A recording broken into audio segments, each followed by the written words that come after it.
De la mateixa manera que va passar en altres moments de la nostra història, quan vam fer un pas de gegant en termes d'igualtat, conquerint drets per la meitat de la població, ara, des de la nova Generalitat Republicana, hem de seguir avançant en els drets de les dones. I l'altre dia em va referir vostè, i a mi em va alegrar, sincerament, quan va parlar de pobresa menstrual, quan va parlar de feminismes en plural, però hem d'anar molt més enllà. I n'hi ha alguns temes, els vaig dir l'altre dia, i ara vull tornar a insistir. Sistema nacional públic de cures, perquè vostès parlen de dependència, parlen de cures, però el que està clar és que ha de ser un sistema públic. Ningú pot fer-se ric amb l'envelliment que mereixen els nostres avis i les nostres àvies. Igual que passa en el dret a l'avortament al nostre país.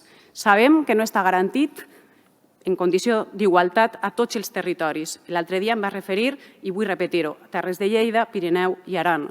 De la mateixa manera que va passar en altres moments de la nostra història, quan vam fer un pas de gegant en termes de fraternitat o de llibertat nacional, ara la nova Generalitat Republicana haurà de lluitar alhora pel dret a l'autodeterminació i per la possibilitat també d'una república plurinacional, perquè sense un no n'hi haurà l'altre, com sabia, companys.